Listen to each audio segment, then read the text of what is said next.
Okay, hi guys. So I went through a lot of topics on what I should talk about in this speech, but the one that really caught my eye was the should people on welfare be drug tested.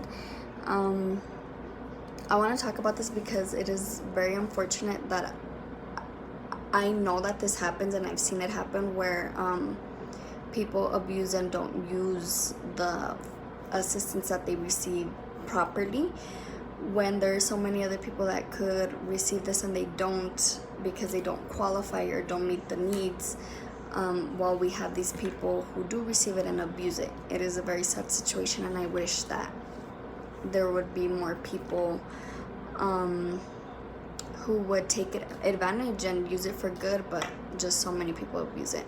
I'm not saying everyone does, because like I've said before, everyone's different, everyone goes through different things, but for the ones who do, I feel it is not fair. So I not only feel that they should be drug tested, I feel that they should be required to do more. And I speak for the people who have dependents and don't work. So there's a lot of programs that the government gives. So we have SNAP, which is supplemental nutrition. I'm sorry, I don't want to say anything wrong. Supplemental nutrition assistance program, and that is the food stamps. That is the money that is given to someone through a card, but you can only buy food.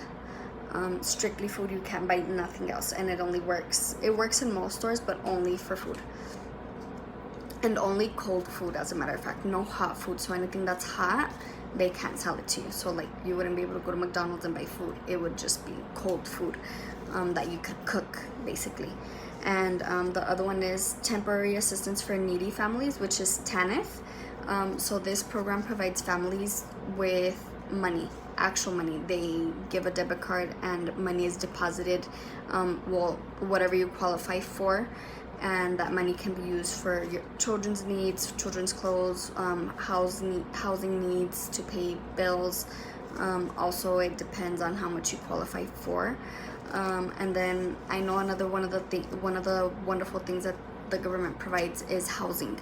So the wait list for housing is very, very long. I've been told that it's 3 to 5 years from people who have applied. I've been told that it's 3 to 5 years the wait list. Once you are out of the wait list, you have to go to interviews and meet the requirements that they ask for. And if you qualify, you get an apartment, a full apartment. And I'll get more thoroughly into that. So I want to talk about food stamps first. Food stamps, I actually have on my laptop behind my phone the chart that it says how many household members and how much they receive per month. So look, like for one, if there's one person in the household, meaning only you, the person that applies, you can receive up to a maximum of 192. So when I say up to, that means that you can get lower, because it does go based on how much you make, and other things that I will explain right now. So that is for food stamps. So if it's for one person, 192. If it's for two, 353. If it's for three, 505. And that amount is the amount of money that they get for food for that month. And then for 10, I wasn't able to really see anything of any kind of like amounts that they receive per month. I guess that just does go based by however much they feel that you need. I guess they would base themselves off of like your bills and stuff like that. And then for housing, like I said, there is a wait list, but once you get off of the wait list, they do provide you with an apartment. The apartment is like, say for my mom, right? Like what I was reading was that like my mom, so how I mentioned my mom it's me and then 4 brothers, right?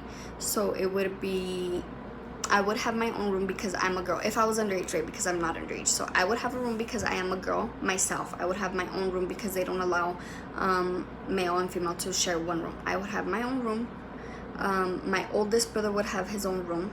My second to oldest brother would have his own room because they're so different ages apart. He's completely...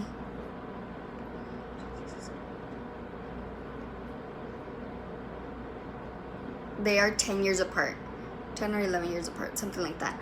And they'd each have their own room, and then the twins would share a room.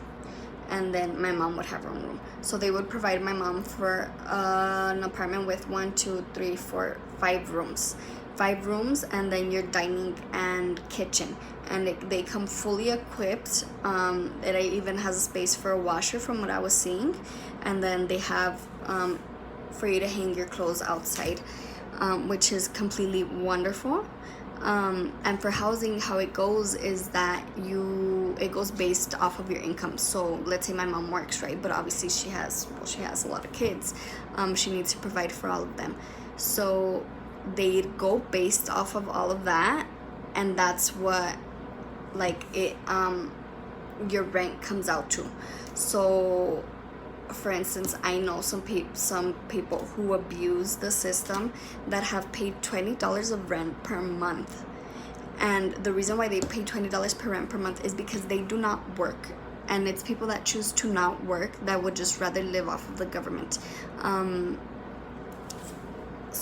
So now I want to talk about... Oh, wait, before real quick. On the chart also, another thing that I do want to mention is that it doesn't only go based off of how much you make, it also goes based off of your assets that you have. So they do check if you own any vehicles, if your bank accounts. I don't know if they actually check them. I don't know if they actually check them, but they do ask for your accounts from the bank and how much you have on your savings, how much you have in your checkings. And I actually printed out an application so I could see what it is that they ask for.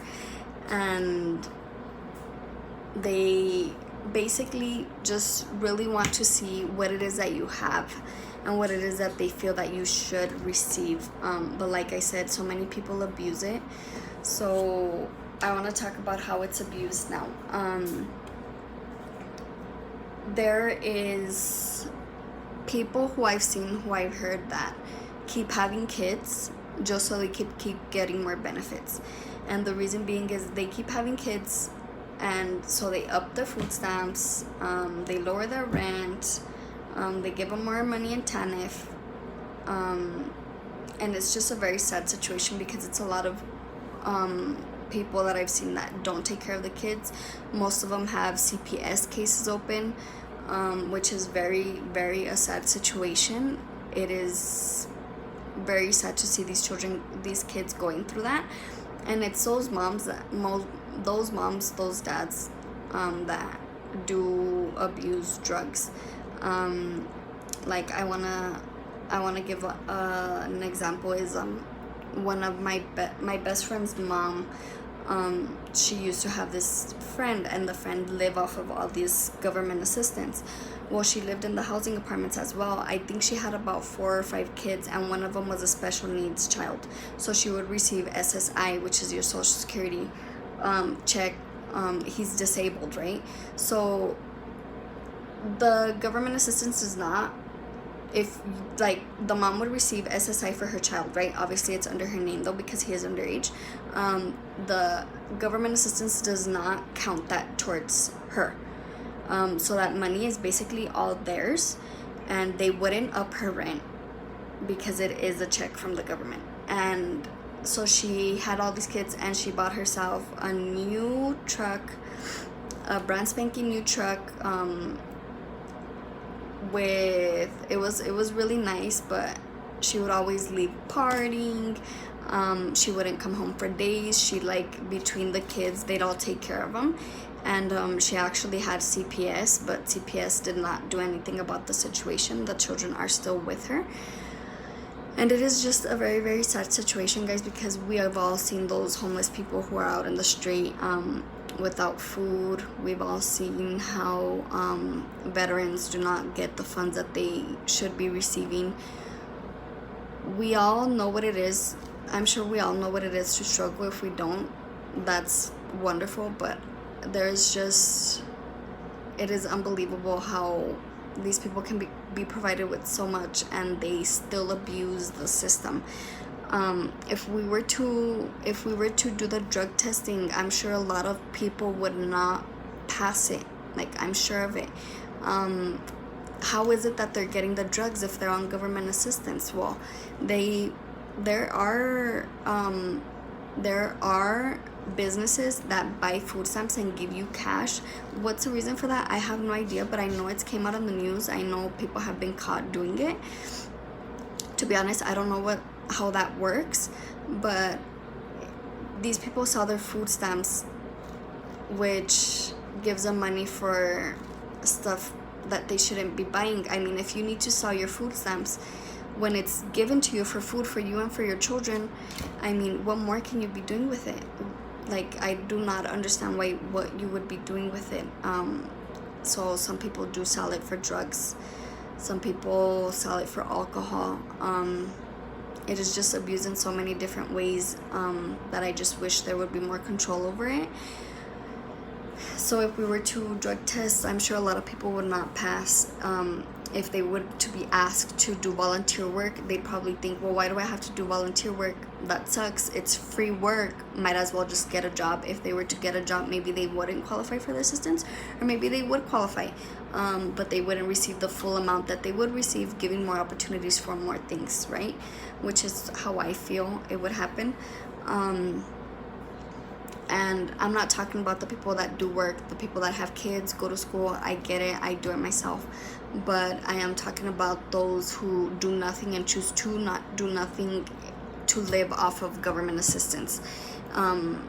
It is just unbelievable how this is still going on and keeps going on, and is probably going to be going on for a very long time. I just hope something changes and they make it a little bit more difficult for the people who do abuse it. Thank you.